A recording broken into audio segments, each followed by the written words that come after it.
அதிமுக சுதந்திரமாக செயல்படவில்லை, அவருடைய தலைவர்களும் சுதந்திரமாக இயங்க முடியவில்லை என்பதைத்தான் அறிய முடிகிறது. அதிமுகவின் மீது எந்த காழ்ப்பும் விடுதலை சிறுத்தைகள் கட்சிக்கு இல்லை.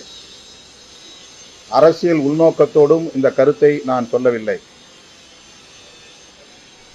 அதிமுகவிலே ஒரு குழப்பம் நிலவுகிறது என்றால் அதற்கு முழுக்க முழுக்க பாரதிய ஜனதா கட்சி தான் காரணம் என்பதை நாட்டு மக்கள் நன்கு அறிவார்கள்.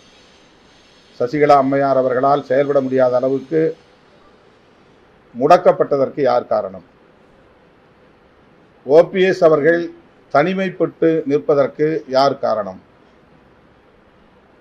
டிடிவி தினகரன் அவர்கள் தனிக்கட்சி தொடங்கி தனித்து இயங்குவதற்கு யார் காரணம்?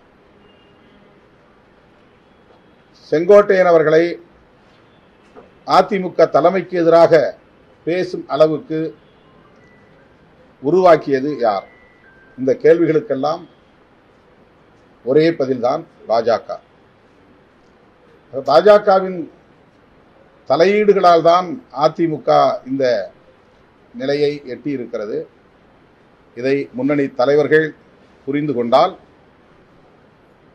அவர்கள் முன்னெச்சரிக்கையான சில முடிவுகளை எடுக்க முடியும். அதிமுகவையும் அவர்களால் காப்பாற்ற முடியும் என்று நான் நம்புகிறேன். பாரதிய ஜனதாவின் கலாச்சாரமே தன்னோடு இணைந்து இயங்குகிற கூட்டணி கட்சிகளை கபலீகரம் செய்வதுதான். இதுவும் நாடு அறிந்த ஒரு உண்மை.